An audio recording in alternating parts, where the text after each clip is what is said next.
2013, as well as their family and friends. It is my pleasure to introduce a very distinguished and special salutatorian for the class of 2013. I cannot think of a worthier or more deserving humanitarian. Being a teenager isn't easy, and a transition from middle school to high school can be challenging enough without taking on myriad other roles as our salutatorian has. This young man came through our doors in 2009 as a shy, reserved, underconfident, passive learner. Given the fact that most of our students are usually outgoing, this gentleman's shyness and quietness was certainly out of the ordinary. Young people, even shy ones, often have to make difficult decisions throughout their lives.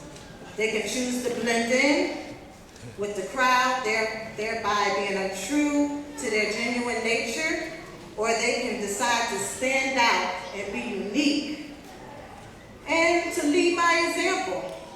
Our honorary rose to the challenge. Not only did he meet the challenge of what was required of him, but he took on the extra responsibility of giving of himself generously to our students who dealt with serious challenges. To others, it would have been a burden and hard work, but to him, it was a labor of love and a great pleasure. Our rather impressive pioneer has truly been a leader in the UACHS community. He spearheaded an awareness drive and a day of appreciation for the autistic community. Additionally, he went the extra mile by providing tutoring and mentoring to other students in need. Just as the strongest redwood tree needs the support of its roots and nutrient-rich soil, so do all strong leaders. They, in fact, would be not quite so strong without the love and support of their friends and family, particularly their parents. Our salutatorians' parents are stellar examples of nurturing, caring, and highly influential supports. They were indeed a visible and welcome presence in our school. This young man and his incredible journey of personal and academic growth has personally touched my life. I've been inspired to take more risks and meet my own challenges more courageously and vigorously. In fact, this is the reason why I stand before you all today. I don't usually relish public speaking. However, I felt compelled to accept this honor because of this gentleman.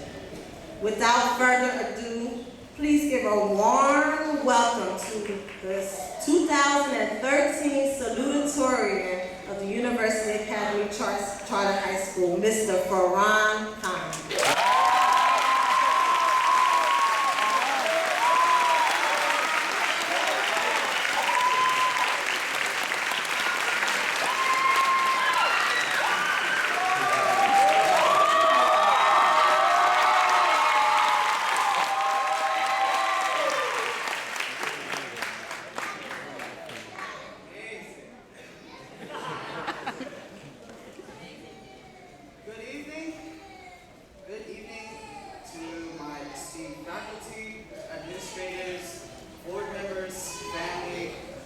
Friends, and fellow graduates. I would start my speech with a quote from a famous man known as Salutatorian. He says, "Progress lies not in enhancing what is, but in advancing toward what will be." This wise man's quote represents the symbol behind man's road towards his achieved goals. He was signifying that we should not be so troubled by the news of what is happening in our hands right now, but what will be holding our hands in the later future. Before I go any further, we must ask ourselves this, now and even later on. What is progress? And how does it impact us? The word usually means the advancement in anything your heart wants to achieve or desire. This work means a lot to students because it shows how much they have gone through with the help from their teachers and family.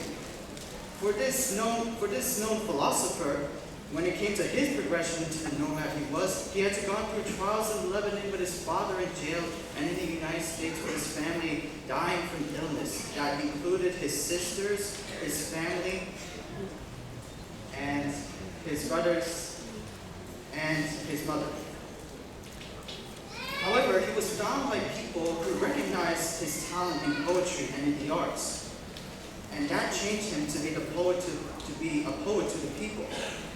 If it weren't from the people in his family, his friends, and from his advisors, Khalil Gibran wouldn't be the person he came to be. I share a similar experience with this renowned philosopher and poet. It was during my 4 years of UACHS, the school that taught me so much and so.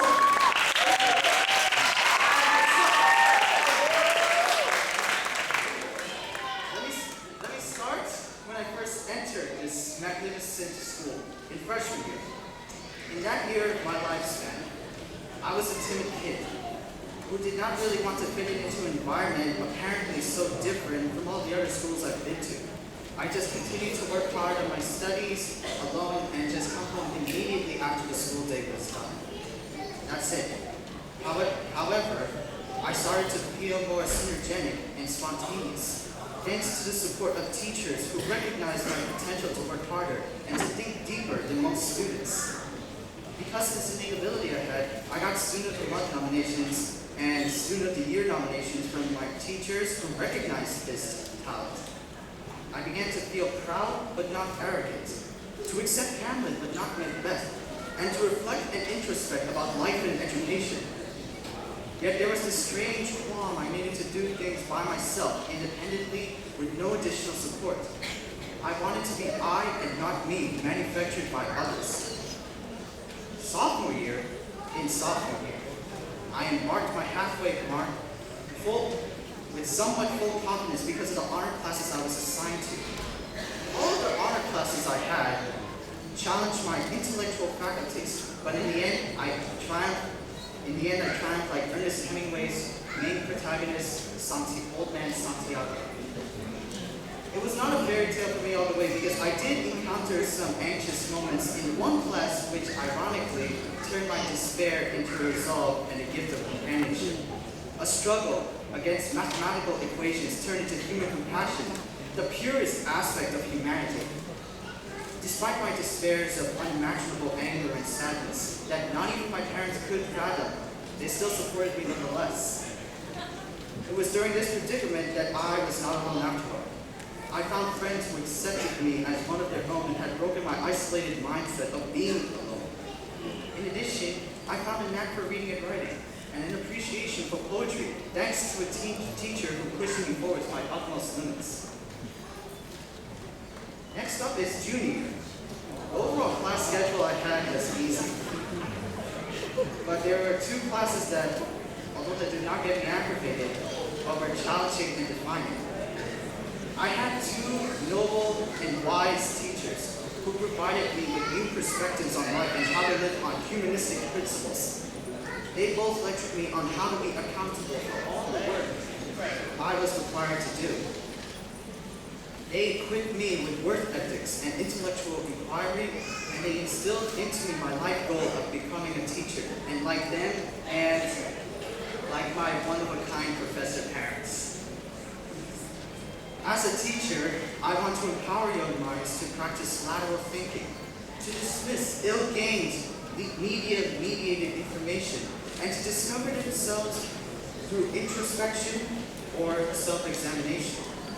I also found more friends who accepted me for who I am. Although I'm still shy around other people I've never met, I'm happy to have friends who will laugh with me, stand next to me, and rejoice in life.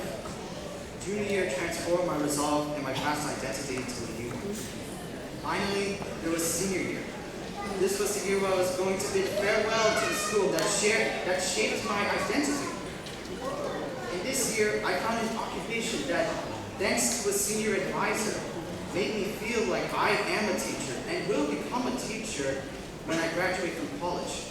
This organization, though not official, was called the Freshman Mentor Program. And it was basically helping new students in their new environment and in their academics. I was in charge of a student with excellent aptitude for academics. I felt accomplished to see my student advancing herself and doing schoolwork. I also found more teachers that helped me realize my dream of becoming a teacher and becoming more experienced in the real world. They helped me enhance my reading and writing, and they helped me become more open-minded to the events going on in the real world.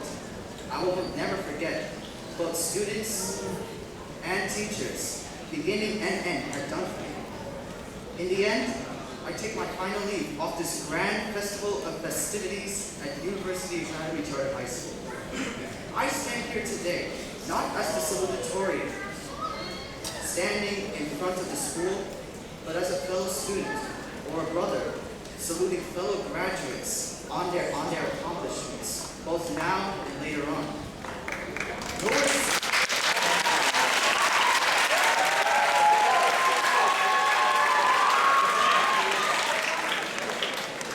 in school would have molded not just me, but all of us the way UACHS has done. This school molded me, an introvert of a child, into an exuberant man with brilliance and sincerity, possibly destined to contribute into the reshaping of the future world for the better. I wouldn't be saying all these things now if it weren't for the help from newfound friends and teachers. Honestly, all those who are graduating with me are, as I said before, Hemingway heroes in their own special way.